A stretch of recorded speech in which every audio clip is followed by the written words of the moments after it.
London में एक हिथरो नाम का एयरपोर्ट है और उस एयरपोर्ट पे प्रदीप सैनी नाम का एक लड़का है जो कि हिंदुस्तान के पंजाब प्रांत से बिलोंग करता है।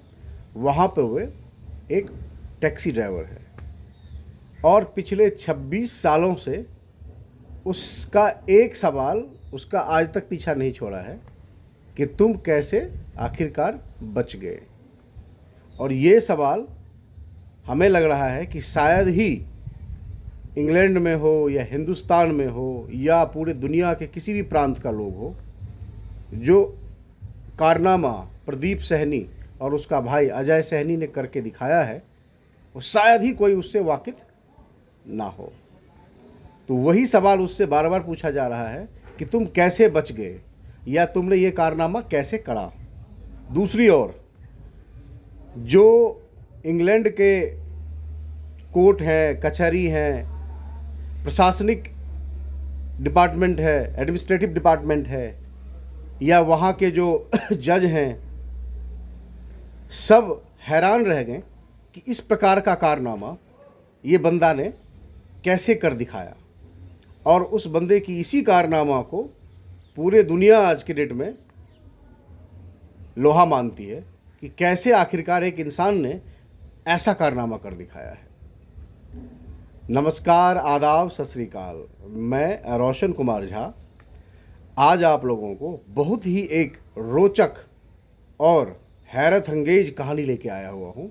ये कहानी सुन के आप लोग सोचने पे विवश हो जाइएगा कि हालात, मजबूरी लोगों को कहाँ से कहाँ तक पहुँचा देती है और लोग उस हालात और मजबूरी के चक्कर में क्या क्या कर सकते हैं।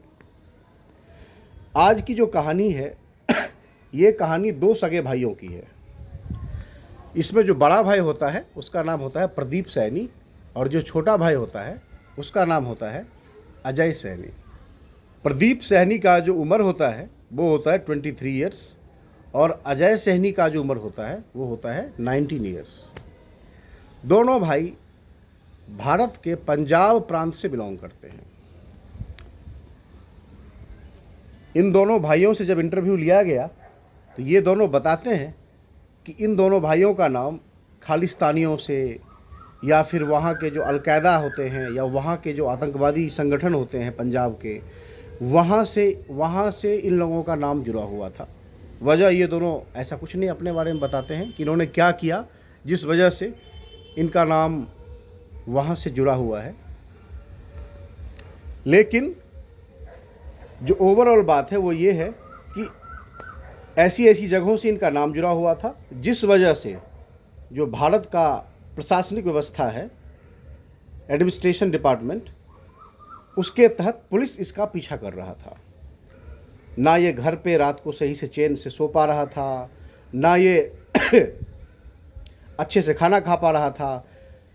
ये मैकेनिक था, बाय प्रोफेशन ये एक मैकेनिक था और जिस जगह पे ये काम कर रहा था पुलिस वहाँ भी रेड मारती थी, जिस वजह से ये बंदा कहीं भी सुख चैन से रह नहीं पा रहा था। दोनों भाई जब बहुत ज़्यादा ये दोनों भाई परेशान हो गया तो परेशान होके आखिरकार आपस में दोनों भाई एक दूसरे से बात किया कि हमारे ही इस पंजाब प्रांत से लाखों करोड़ों लोग हर साल कनाडा, यूरोप, रशिया, मतलब आउट ऑफ कंट्री जाते हैं पैसा कमाने के लिए। क्यों ना हम लोग भी आउट ऑफ कंट्री जाए और आउट ऑफ कंट्री जाके सुख चैन से वहाँ पर रहें और वहाँ पे जाके हम लोग पैसा कमाएं और हम लोग फिर अपना सुकून का ज़िंदगी जिएंगे। इस तरीके का किसी प्रकार का झंझट नहीं होगा। दोनों भाई पंजाब से चल के IGI न्यू दिल्ली, मतलब जो पालम में इंदिरा गांधी एयरपोर्ट है, वहाँ आते हैं और वहाँ पे आके दोनों भाई जो वहाँ पे दलाल होते हैं या जो एजेंट होते हैं उनसे बात करते हैं कि हमें टिकट चाहिए, हमें लंदन जाना है, हमें टिकट कैसे होगा ये बताओ। तो वो जो ब्रोकर था या जो एजेंट था, ये बात मैं बता रहा हूँ आपको अक्टूबर 1996 की, उस टाइम की बात बता रहा हूँ। तो उस टाइम पे जो जब बंदा यहाँ आया एयरपोर्ट पे, IGI एयरपोर्ट पे, तो जो वहाँ का दलाल था उसने बताया कि ऐसे लोग नहीं चले जाते हैं विदेश, उसके लिए कुछ फॉर्मेलिटीज़ होती हैं। फॉर्मेलिटीज़ का मतलब उसके लिए आपको वीज़ा चाहिए, पासपोर्ट चाहिए, पैसा चाहिए, तभी जा पाओगे आप। ये दोनों, एक तो छोटा भाई था, अभी उसने कुछ करना शुरू भी नहीं करा था, बड़ा भाई मैकेनिक था पेशे से, तो उतने पैसे इनके पास थे नहीं। ये रात में क्या खाना खाएंगे, बेचारे को इस चीज़ की भी दिक्कत पड़ी थी, क्योंकि इनका कोई फिक्स जगह नहीं था, ये भगे फिरते थे पुलिस के डर से, तो पैसे की बहुत बड़ी तंगी थी और घर से बहुत ही ज़्यादा बेचारा कमज़ोर था।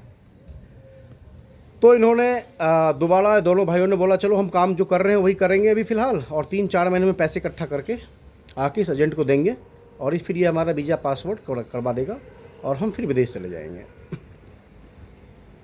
अब दोनों की उम्र देखो, एक की 23, एक की 19। जुनून आ गया अंदर में कि भैया हमें तो जाना है।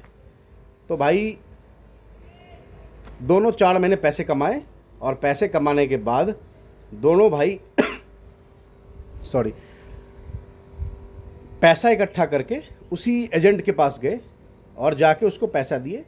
उस एजेंट ने इन लोगों का पैसा ले लिया, फिर बताया अगले हफ्ते आओ, फिर अगले हफ्ते आया, फिर अगले हफ्ते, फिर अगले हफ्ते, अगले हफ्ते दे के 4 महीने उसने काट दिए।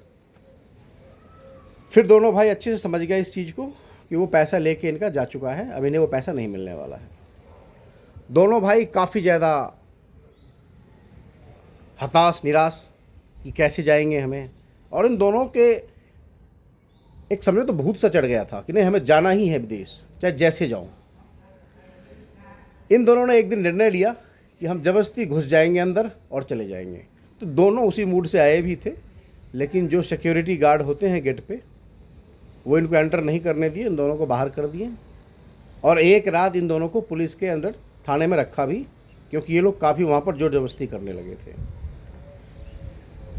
फिर जब नेक्स्ट डे इनको पुलिस ने छोड़ा तो फिर ये दोनों घर नहीं गए। इन्होंने बोला नहीं हमें तो जाना ही है, चाहे जैसे भी जाए। तो जो IGI का एयरपोर्ट है उसके चारों तरफ ये दोनों भाई घूमने लगा और सोच रहा था कि कोई तो एक ऐसा जगह होगा जिसके थ्रू से मैं चला जाऊं अंदर। और इन लोगों ने पता कर लिया था कि एक प्लेन है जिसका कि नाम ब्रिटिश एयरवेज है, और वो प्लेन नंबर 1996 के हिसाब से 3621 3621 नंबर वो ब्रिटिश एयरवेज प्लेन नंबर थी। जो इन्हें पता था कि अर्ली इन द मॉर्निंग 4:30 बजे वो टेक ऑफ करती है IGI से। ये टाइमिंग इन लोगों को पता था। ये दोनों भाई उस एयरपोर्ट के 4 चक्कर लगाए। 4 चक्कर लगाने के बाद इन्हें कुछ नहीं मिला। ये दोबारा फिर लगातार 10 से 12 दिन तक दोनों भाइयों ने वहाँ पर चक्कर काटा। और जब दोनों भाइयों ने मिलकर वहाँ चक्कर काटा तो चक्कर काटने के बाद इन्हें एक सुराग मिल गया। सुराग मतलब एक होल सा था बहुत बड़ा, जिसके थ्रू से दोनों भाइयों ने घुस के एयरपोर्ट पे दाखिला ले लिया। एयरपोर्ट पे तो पहुंच गया। जिस जगह पे लगेज लोड की जाती है, खास करके वो प्लेन जो लॉन्ग टूर के लिए जाती है, जो जिसका लंबा सफ़र होता है 10 घंटे का, 12 घंटे का, 24 घंटे का, तो उसमें जो है सो स्पेशल एक कंपार्टमेंट होती है जिसमें सिर्फ और सिर्फ लगेज जाता है, लगेज ही लगेज। ये दोनों भाई जो है सो कैसे न कैसे करके चुपचाप जाके लैंडिंग गियर के बगल में वो लगेज होता है, वहाँ पे जाके दोनों भाई बैठ गया। देखो इनका तकदीर भी साथ दे रहा है अभी तक। ये दोनों भाई को किसी ने उतना नोटिस नहीं करा, अंधेरे का टाइम था और ये बात है 1996 की। उस टाइम पर एयरपोर्ट सब इतने ज़्यादा एक्टिव नहीं हुआ करते थे। दोनों भाई जाके लैंडिंग गियर के पास बैठ गया। अब जब प्लेन अपने निर्धारित तय किए हुए समय पे वहाँ से लैंड करता है, दोनों भाई आपस में बहुत ज़्यादा खुश हो जाते हैं कि आखिरकार हमारा जो मुकाम था हमने उस पर विजय प्राप्त कर लिया है। हम प्लेन पे चढ़ गए और प्लेन अब उड़ भी गई है। लेकिन ये दोनों बिल्कुल इस चीज़ से अभी अवेयर बिल्कुल नहीं थे कि अब आगे क्या क्या होने वाला है। दोस्तों, IGI एयरपोर्ट जो कि गुरुग्राम में है, यहाँ से जो लंदन का एयरपोर्ट है उसकी जो डिस्टेंस है वो 8500 किलोमीटर है, 8500 किलोमीटर। और इस सफ़र को तय करने के लिए जो प्लेन है वो पूरे 10 घंटे का समय लेता है। तो अगर हम आवरली इसका सफ़र कैलकुलेट करें तो आवरली जो ये डिस्टेंस कवर कर रही है वो 850 किलोमीटर पर आवर, बहुत ही ज़्यादा तेज, बहुत तेज़ी रफ्तार में ये प्लेन निकल रही है। तो जब प्लेन टेक ऑफ की और टेक ऑफ करने के बाद जब वो धीरे धीरे अपने रफ्तार में आई, तो ये दोनों एक दूसरे का आवाज़ ही नहीं सुन पा रहे थे, क्योंकि इतनी तेज आवाज़ आ रही थी। जो छोटा वाला भाई था अजय, ऐसा कहा जाता है कि उसका कान वहीं पे खराब हो गया, उसका कान किसी काम का नहीं रह रहा था, इतना आवाज़ आ रहा था। और दूसरा एक और मुसीबत इन लोगों के पास थी, वो ये थी कि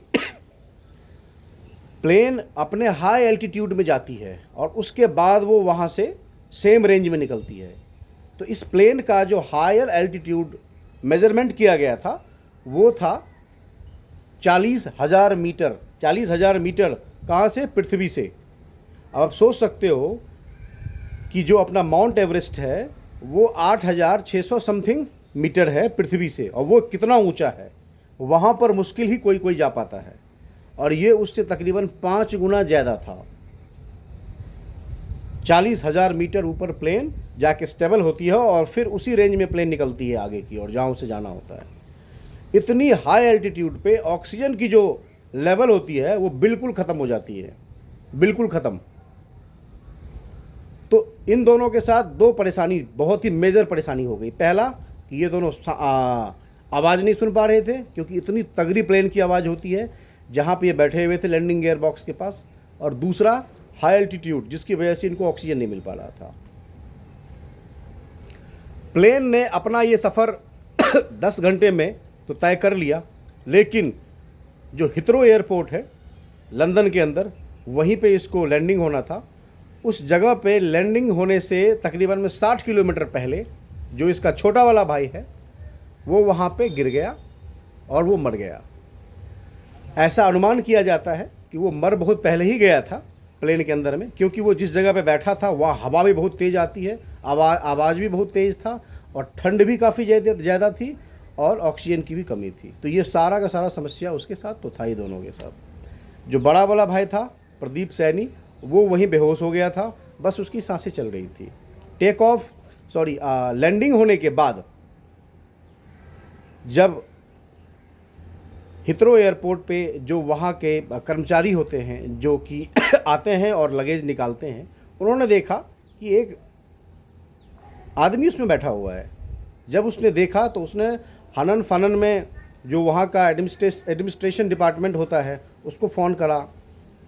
सारे के सारे जितने भी हाई लेवल के सिक्योरिटी लेवल के लोग होते हैं सारे आ गए, और सब आके जो है सो फटाफट में उसको उठाया वहाँ से, और एज सुन एज पॉसिबल उसको जाके हॉस्पिटल में दाखिला करवाया।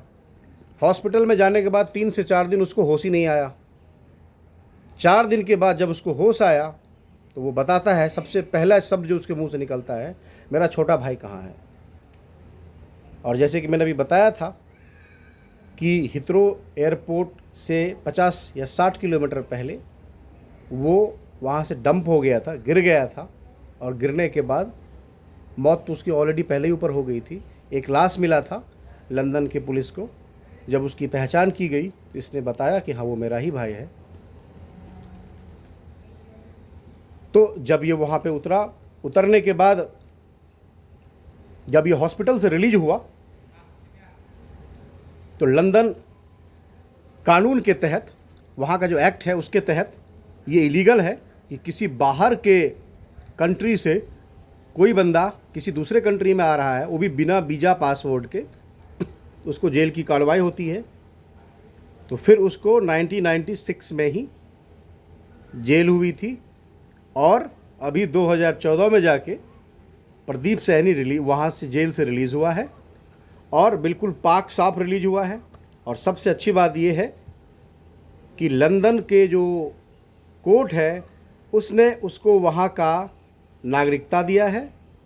दूसरा, उसको मैकेनिक, जो उसका प्रोफेशन था मैकेनिक का, उसको शॉप खोल के दिया है। और आज वो बंदा वहाँ पर पिछले 11 साल से जिस अरमान को लेके वो इंडिया से चला था, जिस अरमान को लेके वो लेने के चक्कर में अपने भाई को खो दिया, और ये जब सारी चीज़ें उसने कोर्ट के सामने में रखी और कोर्ट ने उसके ऊपर इन्वेस्टिगेशन करा और उसे भी लगा कि बिल्कुल ये जेन्युइन रीजन, ये जो रीजन बता रहा है वो जेन्युइन है। फाइनली उसको वहाँ का नागरिकता मिल गया और उसे एक दुकान भी वहाँ पर मिल गया है जिसमें वो मैकेनिक का अपना अब खुद का वर्कशॉप खोला है। और रिसेंटली उसे पता लगा है कि उसने शादी भी की है, उसके 2 बच्चे हुए हैं।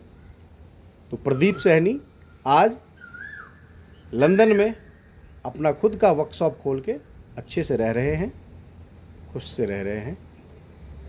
तो दोस्तों, यही था आज का ये रोचक कहानी कि कैसे एक लड़का अपने निजी ज़िंदगी से परेशान होके, आप चाहो तो कह लो अपने पेट की वजह से या अपना ज़िंदगी बेहतर करने की वजह से, कितना बड़ा स्टेप उठाया और कितना बड़ा उसने रिस्क लिया और उस रिस्क के चक्कर में उसे अपना बहुत बड़ा संपत्ति, जिसको कह सकते हैं अपना छोटा भाई, उसको खोना पड़ा और आखिरकार उसने उस मुकाम को हासिल किया। इसीलिए ऐसा कहा जाता है कि अगर हम किसी चीज़ को दिलो जान शिद्दत से अगर चाहने की कोशिश करते हैं तो वो मिलता है हमें। चलिए, आज का जो ये कहानी था, एक छोटा सा कहानी था और बड़ा ही इंटरेस्टेड कहानी था। आप लोगों को उम्मीद करता हूँ बड़ा अच्छा लगा होगा। आप लोग अपना प्यार दिखाइए और चैनल को सब्सक्राइब कीजिए, शेयर भी कीजिए।